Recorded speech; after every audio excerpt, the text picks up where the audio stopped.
Video like जरूर कर लीजिए और ऐसे वीडियो लगातार फ्री में पाने के लिए चैनल को तुरंत सब्सक्राइब कर लीजिए और बेल आइकन को जरूर टैप कर लीजिए ताकि आगे भी सारे वीडियो आपको मिलते रहे। यूट्यूब में फॉलो करते हैं तो प्लीज ये वाला फ्री टेलीग्राम चैनल जरूर ज्वाइन कर लीजिएगा। सारे नोटिफिकेशन सारे अपडेट यहीं पे आते हैं, ध्यान रखिए।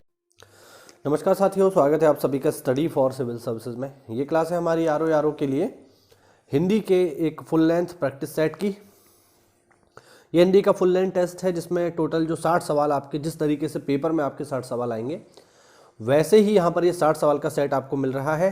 तो बढ़िया इसकी प्रैक्टिस करिए अच्छे से। और इसमें अगर आप जो है स्कोर 55 प्लस कर पा रहे हो तो इसका मतलब ये हुआ कि आप रियल एग्जाम में भी इतना स्कोर आसानी से कर ले जाओगे, क्योंकि इसका स्टैंडर्ड थोड़ा बढ़िया है। ठीक है, तो देखते हैं क्वेश्चन नंबर 1 सीधे सीधे आपके सामने। देखिए, निम्नलिखित में से विलोम शब्द बताना है। ये थोड़ा गलत टाइप हो गया है, यहाँ पे होगा आकर्षण। अब आपको बताना है आकर्षण का विलोम बताना है। ऑप्शन विकर्षण, अनाकर्षण, अपकर्षण या उपयुक्त सभी। पहले का, तो पहले का जो करेक्ट आंसर होगा वो होगा साथियों बी, आकर्षण का विलोम होता है अनाकर्षण, ध्यान रखना। क्वेश्चन नंबर 2 देखिए, तमस का विलोम आपको बताना है। ऑप्शन सत्व, तरल, तरुण या तिक्त। क्वेश्चन नंबर 2, तो क्वेश्चन नंबर 2 का जो विलोम होगा तमस, तमस का जो विलोम होगा ये होगा सत्व। देखिए, सत्व का मतलब होता है, सत्व के दो मतलब होते हैं। एक तो जो है यहाँ पे होता है प्रकाश और एक होता है सच। ठीक है, और तमस का मतलब होता है अंधेरा। तो अंधेरे का विलोम यही तो होगा, प्रकाश ही तो होगा। ठीक है, आगे देखो क्वेश्चन नंबर 3, ग्राहा। ग्राहा का विलोम आपको बताना है। ग्राहा, ऑप्शन ए त्याज, ऑप्शन बी ग्राम्य, ऑप्शन सी अग्राहा या ऑप्शन डी ए और सी दोनों। तो देखो क्वेश्चन नंबर 3 का जो सही जवाब होगा वो होगा ऑप्शन डी। ग्राहा का मतलब होता है ग्रहण करना। इसका एक मतलब त्याज्य भी हो जाएगा इसका विलोम, बिल्कुल सही बात है, त्याज मतलब छोड़ देना। और अग्राहा मतलब जिसको ग्रहण ना किया जा सके। तो ये दोनों ही इसके सही हो जाएंगे, ऑप्शन डी बिल्कुल इसका करेक्ट है। ऑप्शन नंबर 4 देखिए, कौन सा एक विलोम युग्म सही नहीं है? विहित का निषिद्ध, षठ का समास, स्वकीय का परकीय, हेय का प्रेय। आपको बताना है क्वेश्चन नंबर 4। तो 4 का जो करेक्ट आंसर होगा वो होगा ऑप्शन बी, सही नहीं है पूछ रहा है। देखिए, षठ का मतलब होता है दुष्ट। ठीक है, और इसका जो विलोम होगा वो क्या हो जाएगा? दुष्ट का विलोम क्या होगा? सज्जन होगा। ठीक, और समास की हम बात करें तो समास का जो विलोम होता है वो व्यास होता है, ध्यान रखना। मैंने आपको ये जब विलोम शब्द कराए थे उस समय भी बताया होगा। क्वेश्चन नंबर 5 देखो, अथ का विलोम बताना है आपको। अथ, अर्थ, अग्र, इति या फिर यज्ञ, आपको बताना है क्वेश्चन नंबर 5। चलिए इसका आंसर करते हैं। क्वेश्चन नंबर 5, इसका जो सही आंसर होगा वो होगा इति। अथ का मतलब होता है एक तरीके से हम कहें, अथ का मतलब है प्रारंभ करना और इत का मतलब है समाप्त करना। कहते हैं ना इतिश्री।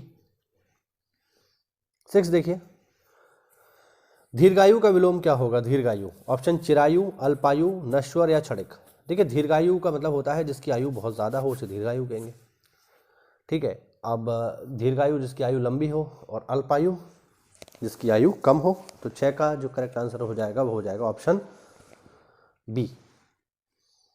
आगे देखो क्वेश्चन नंबर 7, कलुष का विलोम शब्द होगा पाप शून्य, निष्पाप, निष्कलुष या निष्करुण। क्वेश्चन नंबर 7, तो 7 का जो करेक्ट आंसर होगा कलुष का विलोम, तो भैया कलुष का विलोम होगा निष्कलुष, ऑप्शन सी। 8 देखिए, श्री गणेश का विलोम क्या होगा? श्री गणेश, श्री राधा, विनाश, इतिश्री, इनमें से कोई नहीं। तो मैंने अभी जस्ट आपको बताया, इतिश्री का मतलब होता है समाप्त कर देना और श्री गणेश का मतलब होता है प्रारंभ करना। श्री गणेश कहते हैं ना भाई, कोई भी अच्छा काम करते हैं तो गणेश जी के नाम से ही करते हैं ना। तो सबसे पहले गणेश जी की पूजा की जाती है, तो कोई भी चीज़ शुरू होती है तो गणेश जी से ही शुरू होती है। तो श्री गणेश का मतलब होता है शुरू करना और इतिश्री का मतलब होता है समाप्त कर देना। अधुनातन का विलोम आपको बताना है। अधुनातन, प्राचीन, भूतकालिक, पुरातन या विगतकालीन।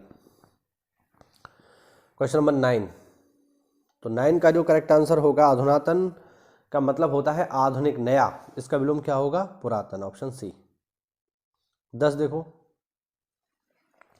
कौन सा युग्म विपरीतार्थक नहीं है? आय का व्यय होता है, बिल्कुल सही बात है। सरल का कठिन होता है, बिल्कुल सही बात है। गुरु की हम बात करेंगे, गुरु का लघु होता है, बिल्कुल सही बात है। धर्म का अधम नहीं, धर्म का होगा अधर्म, तो ये गलत है, बाकी सब सही है। तो नहीं पूछ रहा है तो यही हो जाएगा, ऑप्शन डी। 11 देखो, वर्तनी की दृष्टि से कौन सा शब्द सही है? आधिक्य, आधिक्य, आधिक्यता या आधिक्यता। बोलने में हो सकता है आपको एक जैसे लग रहे हो, लेकिन आप यहाँ पर देख पा रहे होंगे, उससे आपको आइडिया लग जाएगा। क्वेश्चन नंबर 11 देखो, तो सही वर्तनी आपको इसमें बतानी है। तो इसकी जो सही वर्तनी है वो है ऑप्शन ए, आधिक्य। आ, धा, छोटी की मात्रा, आधा का और या, आधिक्य। बाकी सब गलत है। फिर से आपको बताना है, सही शब्द है मुकुंद, यशोलाभ, मारुति, मोहार। सही शब्द आपको बताना है क्वेश्चन नंबर 12 में। देखो, सही शब्द जो होगा इसमें वो होगा ऑप्शन बी, बाकी सब गलत है। ठीक है, कैसे गलत है? देखो, मुकुंद जो होता है इसकी सही वर्तनी होगी मुकुंद, ये इसकी सही वर्तनी है। ठीक है, ये यशोलाभ तो सही है। मारुति की बात करेंगे तो मारुति ऐसे ही लिखा जाता है, मारुति लिखा जाता है मारुति,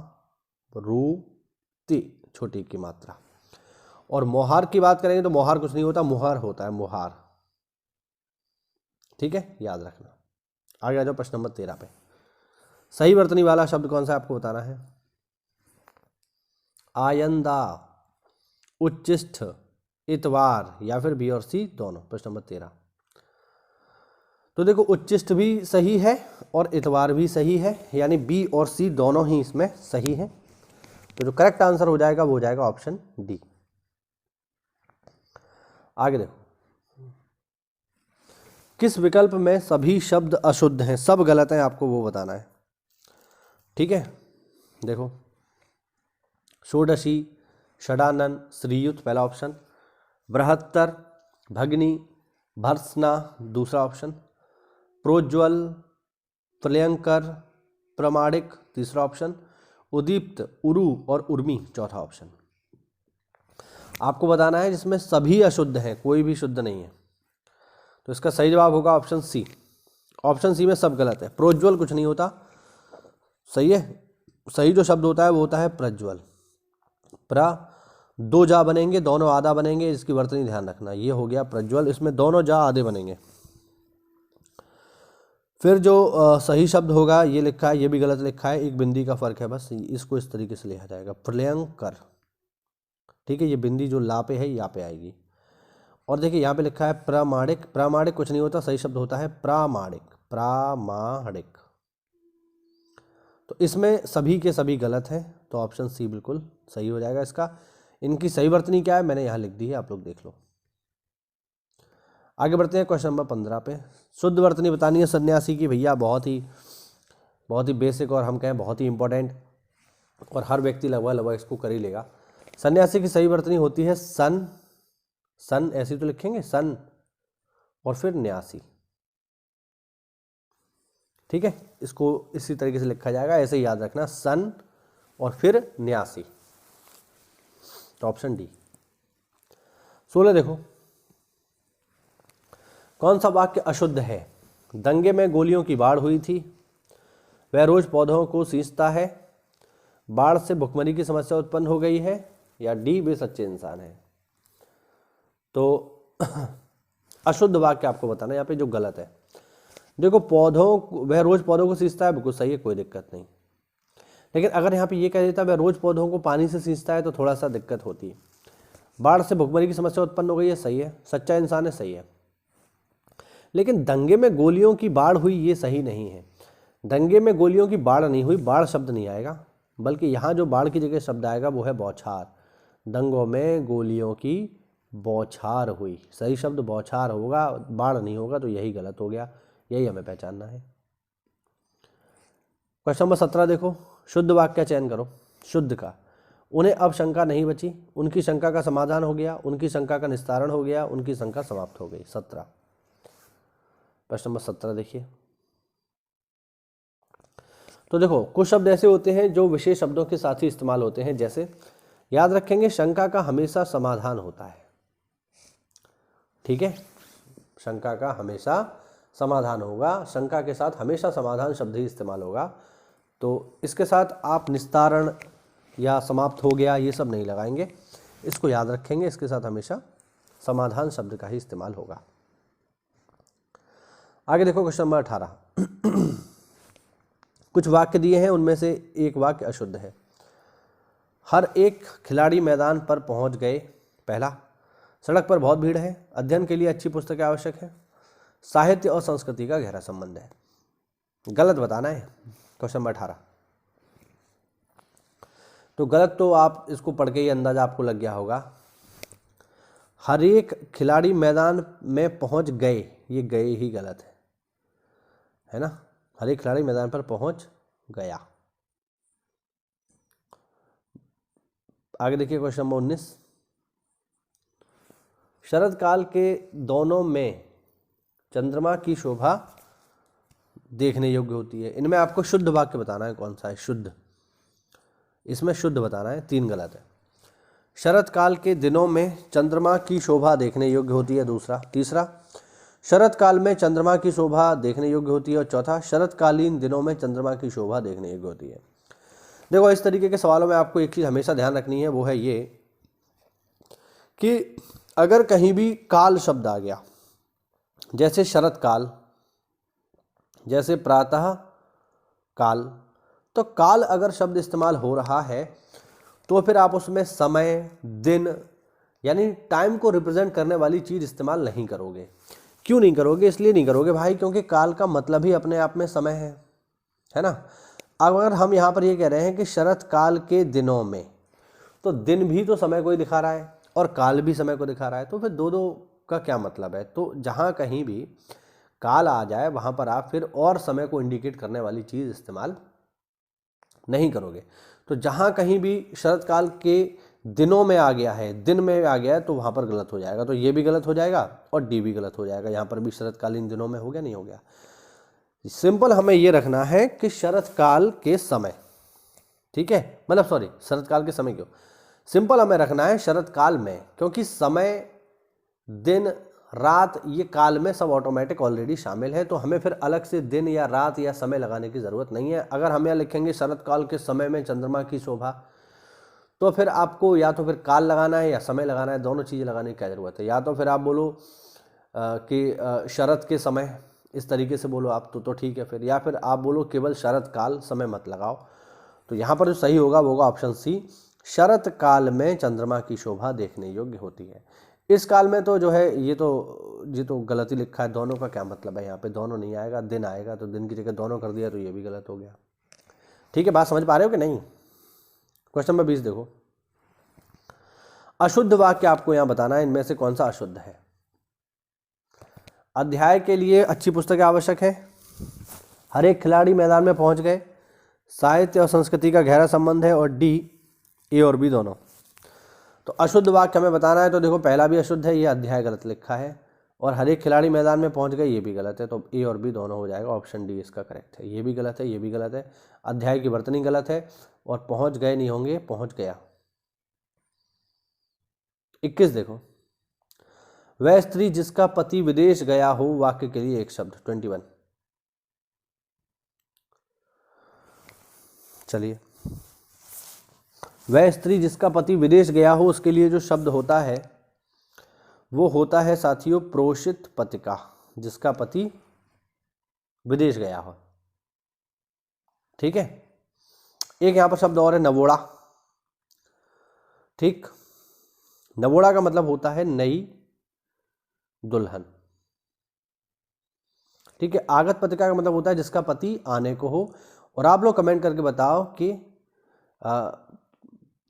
ये जो शब्द लिखा है ऑप्शन बी, इसका मतलब क्या है। ठीक है, इसका आप लोग मुझे कमेंट करके बताना। आगे देखो क्वेश्चन नंबर 22, जिसके हृदय पर आघात हुआ हो। ऑप्शन मर्माहत, मर्माहित, मर्माहुत या मर्माहत। तो क्वेश्चन नंबर 22 का जो करेक्ट आंसर होगा साथियों वो होगा ऑप्शन डी, मर्माहत। सही वर्तनी आपको बतानी है तो यही होगी ऑप्शन डी। 23 देखो, अभिज्ञ शब्द के लिए उपयुक्त वाक्य क्या है? अभिज्ञ, कम जानने वाला, इनमें से कोई नहीं, जानने वाला या न जानने वाला। तो अभिज्ञ का मतलब होता है जानने वाला, ध्यान रखना। अभिज्ञ, अभिज्ञ मतलब जानने वाला। इसका विलोम क्या होगा? अनभिज्ञ। अनभिज्ञ, अनभिज्ञ मतलब न जानने वाला, अभिज्ञ मतलब जानने वाला। होतव्य शब्द क्या सही वाक्य क्या होगा? होतव्य। Question number 24। 24, होतव्य का मतलब होता है हवन करने योग्य, ध्यान रखना। हवन करने योग्य होतव्य, ठीक। ध्यान में लाने योग्य होता है ध्यातव्य, ध्यान रखना, ध्यातव्य।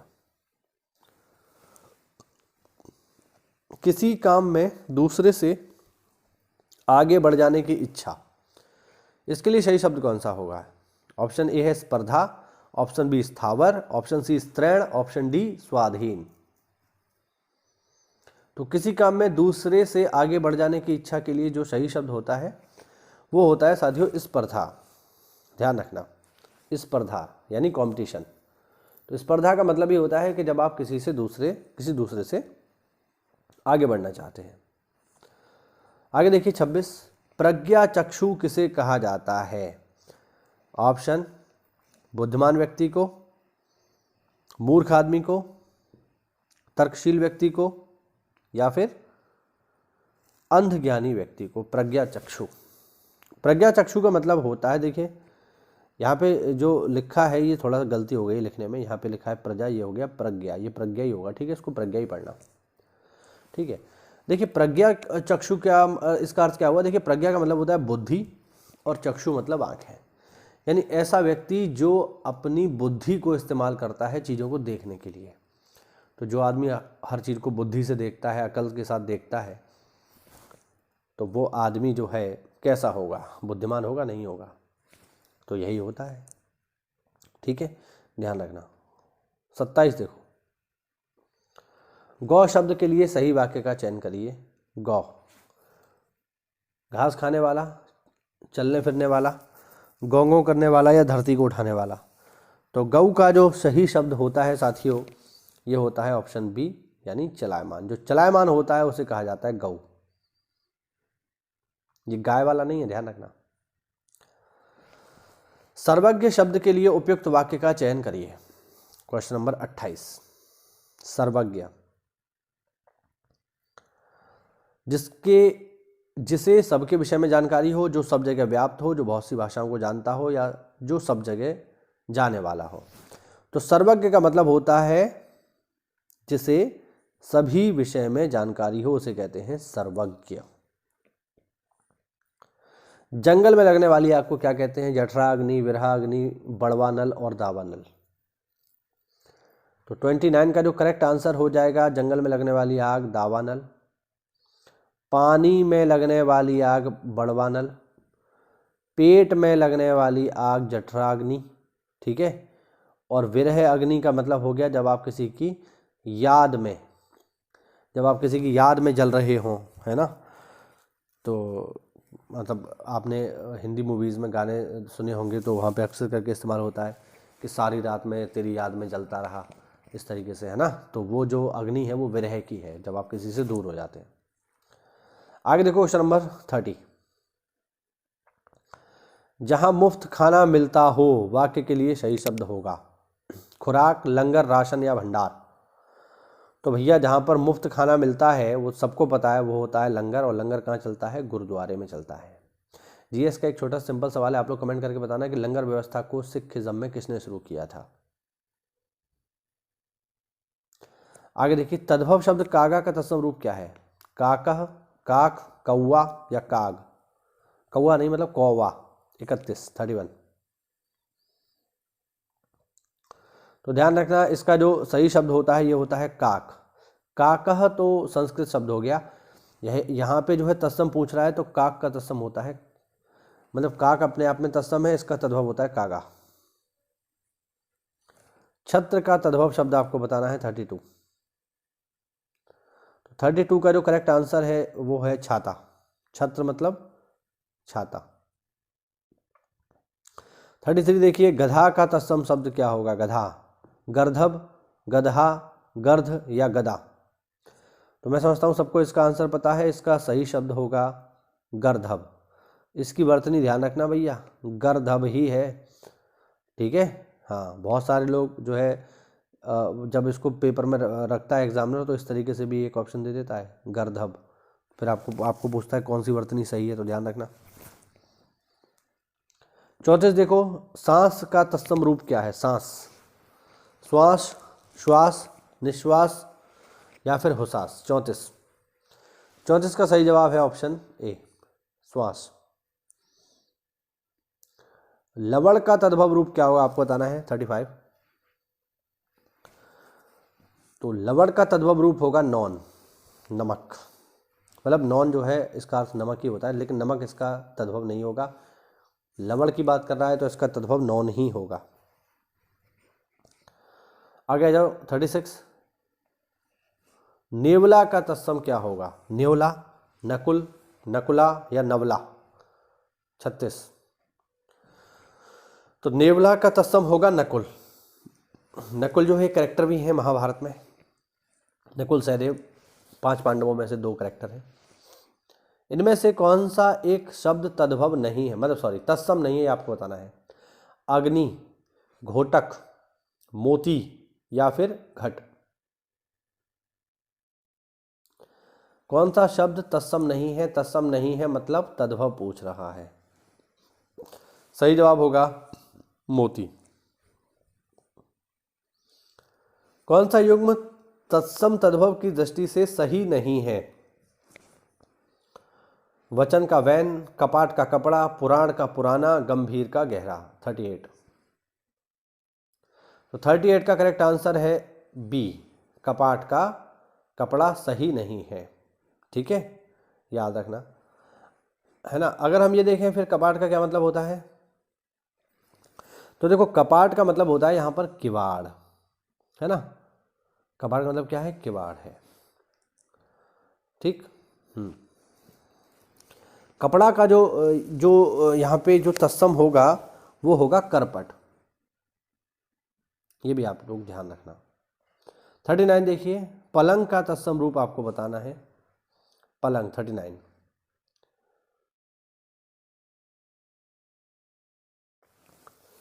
तो इसका जो तत्सम होता है वो होता है पर्यंक, याद रखना ऑप्शन बी। 40 देखिए, अखरोट का तत्सम रूप बताइए। अखरोट का, अक्षरोट, अक्षवाट, अछरोट या अछोट। 40। तो 40 का जो सही जवाब है अखरोट का जो तत्सम होता है साथियों, बहुत सारे लोगों ने शायद इसको गलत किया हो, ठीक है। बहुत सारे लोग इसका जो आंसर है अक्षवाट लगा देते हैं, वो गलत हो जाता है। सही जवाब क्या होगा इसका? अछोट होगा। 41 देखिए, पशु शब्द का विशेषण क्या है? 41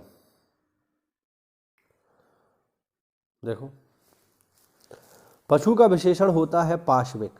जैसे मैं कहूं कि वह मनुष्य पाश्विक है, या उस मनुष्य की जो प्रवृत्ति है पाश्विक है, इसका मतलब यह है कि वो मनुष्य पशु जैसा है, तो ये इसका विशेषण है, पशु विशेष्य है।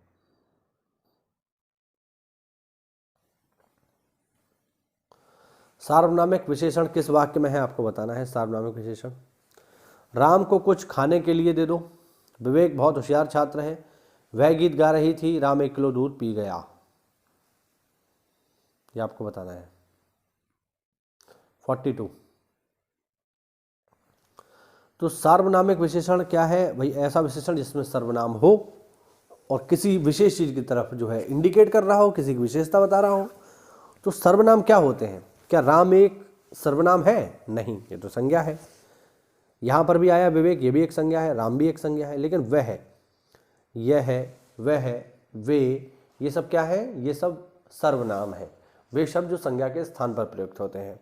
तो यहाँ पर जो सर्वनाम है वो केवल यही है, तो यही इसका करेक्ट आंसर हो जाएगा। आगे देखो 43, निम्नलिखित में विशेष्य पद है उमा, कालिमा, मधुरिमा या महिमा। 43, तो विशेष्य पद आपको यहां पर बताना है 43 का। विशेष्य पद, ठीक। तो मैं आपको बता दूं कि यहाँ पर जो है विशेष्य जो है,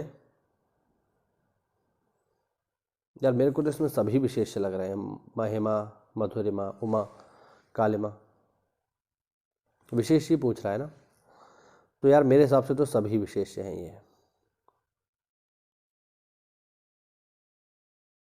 43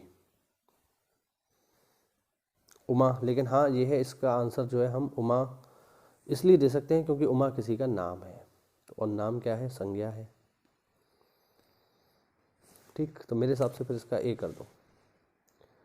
आगे देखो 44, दशरथ के प्राण राम के लिए आकुल थे, वाक्य में मुख्य विशेष्य है, ठीक।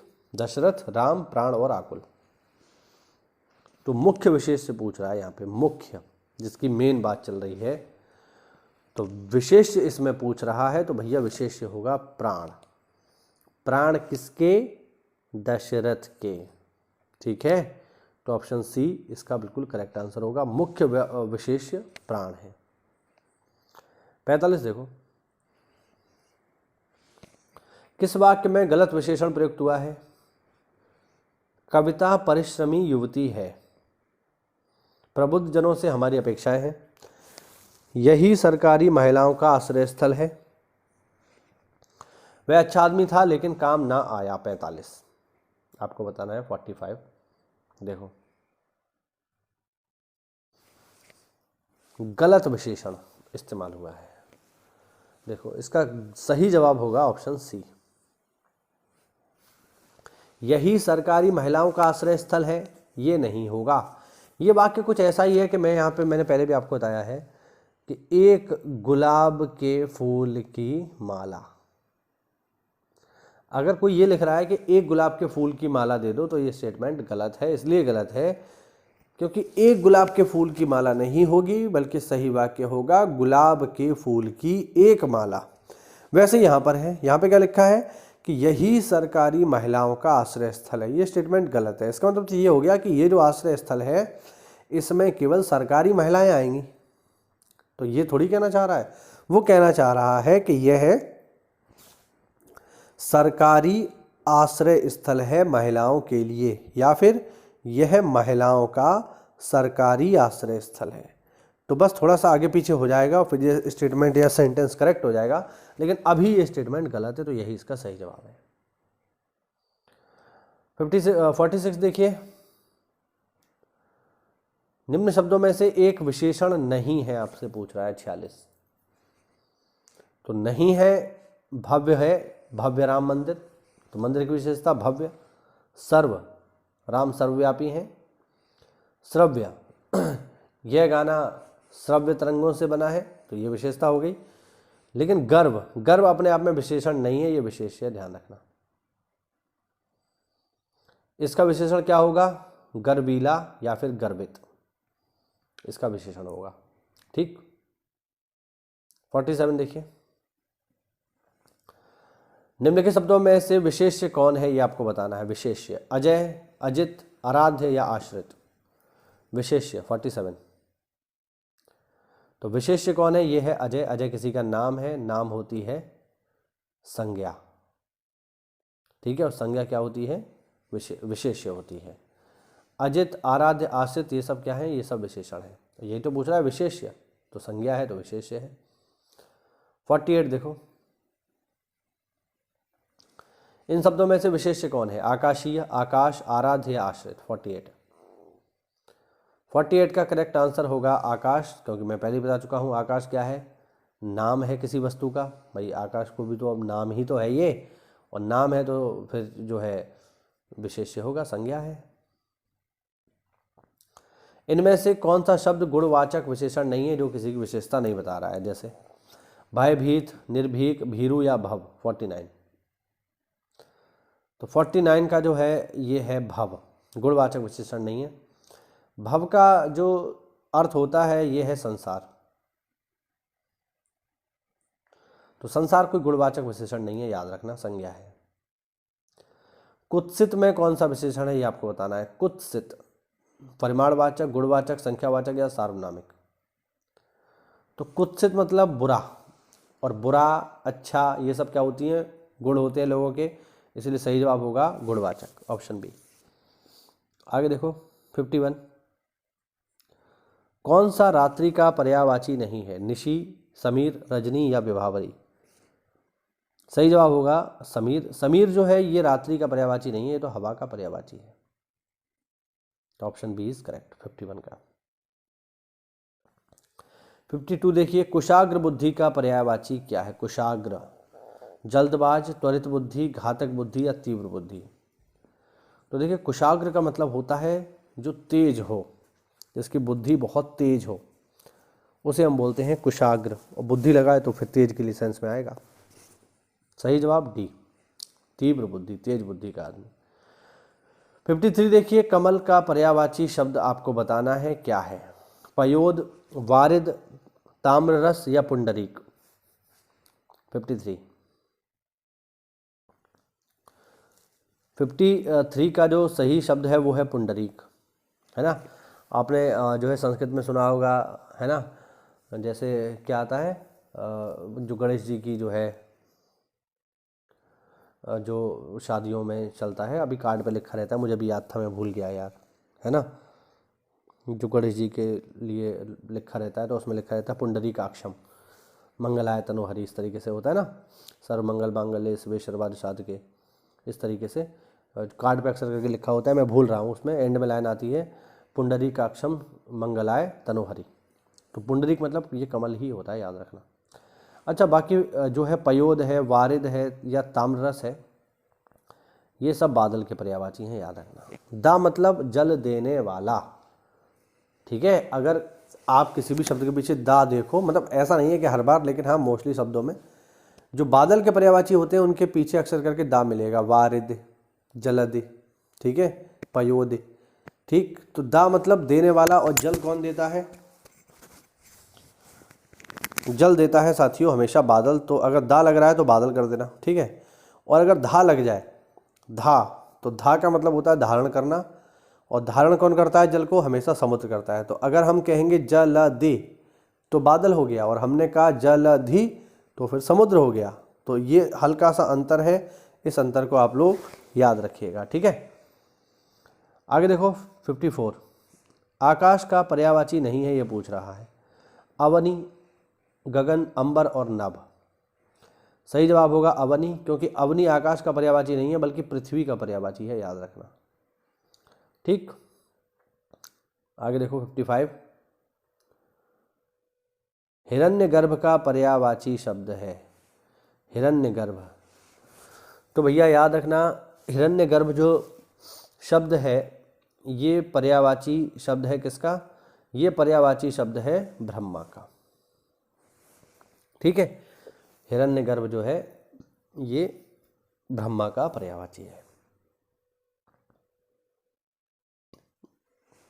शिखा का कौन सा अर्थ गलत है? दीपक की लौ, कलगी, शिखा या शिखर? गलत बता रहा है, गलत बताना है हमें, गलत सही नहीं बताना है। तो शिक्षा इसका मतलब नहीं होता, यही इसका सही जवाब है। 57 देखिए, अतनु का पर्यायवाची शब्द है, अतनु, ठीक है। देखिए अतनु जो होता है ये पर्यायवाची शब्द किसका है? याद रखना, ये पर्यायवाची शब्द है मनोज का। अब मनोज कौन है? मनोज कह लो, मनसिज कह लो, मनमथ कह लो, ठीक है। ये सब जो पर्यायवाची शब्द हैं ये हैं किसके? ये पर्यायवाची शब्द हैं कामदेव के। रतिपति कह लो, ये सब पर्यायवाची किसके हैं? कामदेव के हैं। तो इसका सही जवाब यही होगा। 58 देखो, किस शब्द का अर्थ थकावट है? क्रांति, कार्यांत, कांत या क्लांति? तो क्लांति का मतलब थकावट होता है, याद रखना, ऑप्शन डी। परशुराम का पर्यायवाची नहीं है। 59। भार्गव, भृगुनंदन, रेणुका तनय या शिवप्रिय। तो देखो ध्यान रखना, इसमें पर्यायवाची नहीं है वो पूछ रहा है। तो शिवप्रिय जो है परशुराम का पर्यायवाची नहीं है। भार्गव इन्हें कहा जाता है, भृगु के पुत्र हैं इसी वजह से भृगुनंदन कहलाते हैं, और रेणुका तनय क्योंकि इनकी माता का नाम रेणुका है इस वजह से इनको रेणुका तनय भी कहते हैं। और सीरीज का लास्ट प्रश्न, इनमें से कौन सा शब्द चांदनी का पर्यायवाची नहीं है, ये आपको बताना है। चंद्रातप, मयंक, कौमुदी या ज्योत्सना। देखो पहले तो ज्योत्सना की वर्तनी याद रखना इंपॉर्टेंट है, पेपर में पूछ लेता है, ठीक है। इसमें जो नहीं पूछ रहा है तो ये होगा मयंक। क्यों? क्योंकि मयंक जो होता है ये चंद्रमा का पर्यायवाची होता है। यहाँ पर क्या कह रहा है? चांदनी का। तो चांदनी का थोड़ी होगा। तो 60 का सही जवाब होगा ऑप्शन बी। इसी के साथ ये सीरीज हुई हमारी कंप्लीट। टोटल 60 सवाल, ये नीचे आंसर भी दिए हुए हैं। तो आप अगर देखना चाहो तो इनमें से एक बार इसका आप स्क्रीनशॉट ले लो और देख लेना, कोई दिक्कत वाली बात नहीं है, ठीक है। तो अच्छे से जो है इसकी तैयारी करते रहिए। कमेंट करके जरूर बताना आपका स्कोर इसमें क्या रहा। 50 के ऊपर वाले जरूर कमेंट करें जिनका स्कोर 50 से ऊपर है। मिलते हैं अगली क्लास में, तब तक के लिए जय हिंद, जय भारत, वंदे मातरम।